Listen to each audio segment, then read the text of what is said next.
Membahas bagaimana persiapan dan strategi skuad Garuda jelang laga besok, sudah bergabung sama kami. Ada Muhammad Kusnaini, pengamat sepak bola. Ada Bungkus. Selamat sore, Bungkus. Terima kasih telah bergabung sama kami di Berita Sore. Bungkus, kalau misalnya Anda melihatnya bagaimana ini persiapan? Kalau head to head kan 10 pertandingan 2 kali Indonesia pernah menang. Itu pun terakhir kali 2000, tahun 2000. Artinya bahwa 24 tahun yang lalu ya? Iya, kalau kita bicara soal kualitas Irak memang sejujurnya harus diakui masih di atas kita ya. Dan kita bisa lihat bagaimana Irak ini dalam 10 laga terakhir ini mereka juga tampil sangat baik. 2 laga terakhir mereka mengalahkan Filipina dalam pertandingan home maupun pertandingan away. Dan kalau dihitung keseluruhan 10 laga mereka ini menang 7 kali dan hanya 2 kali kalah dari Korea Selatan dan Jordania. Artinya ini memang tim yang wajar menjadi salah satu tim yang disebut tim elit di Asia ya. Peringkatnya pun masih di dalam kelompok 50 besar FIFA. Artinya ini tim yang memang kualitasnya bisa dibilang satu level di atas kita. Hanya mungkin persoalannya begini, di kualifikasi Piala Dunia ini Irak sudah dipastikan lolos ke tahap ketiga ya, sementara Indonesia belum pasti lolos. Dan Irak juga menyadari bahwa mereka di laga-laga sebelumnya banyak mengandalkan pemain yang kurang lebih itu saja.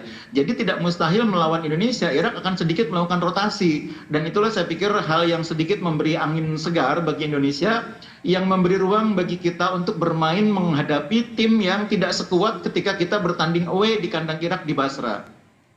Baik, itu kan artinya bahwa ketika mereka menyiapkan sebuah hal yang berbeda.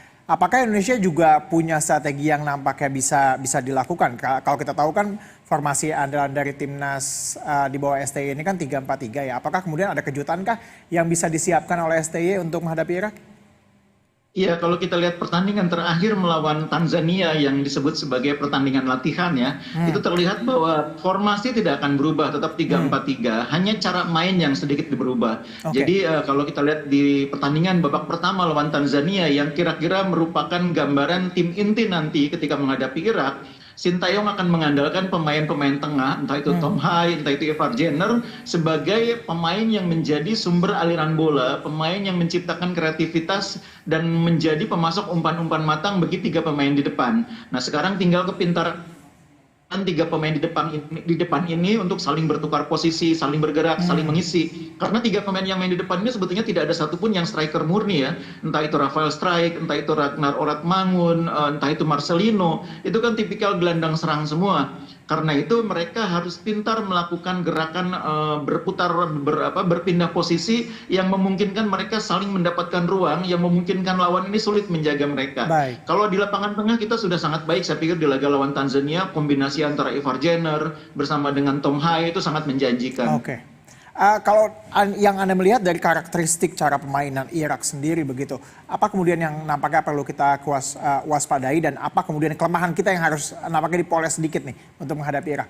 Iya, kelemahan utama adalah kita ini di pertandingan apapun, entah itu senior ataupun di bawah usia 23 tahun, di bawah 20 tahun, selalu tidak memulai pertandingan dengan tenang ya, cenderung panik di awal pertandingan. Nah ini yang mudah-mudahan bisa diatasi ketika melawan Irak, kita bisa langsung in sejak menit pertama, tidak lagi mencari-cari, tidak lagi berusaha beradaptasi, tapi langsung in sejak menit pertama, sehingga kita tidak kecolongan gol-gol di menit-menit awal ya, terutama di 15 menit awal. Kalau kita bisa melewati 15 menit pertama dengan baik, kita akan bermain lebih tenang di fase berikutnya.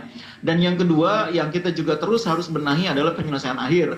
Waktu lawan Tanzania kan juga kita punya beberapa peluang, tapi penyelesaian akhir belum maksimal sehingga akhirnya pertandingan berakhir tanpa gol.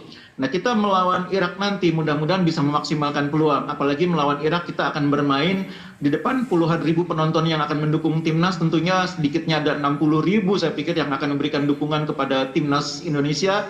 Dan itu diharapkan bisa menjadi motivasi yang membuat pemain bisa lebih tenang, bisa lebih agresif dalam membongkar pertahanan lawan.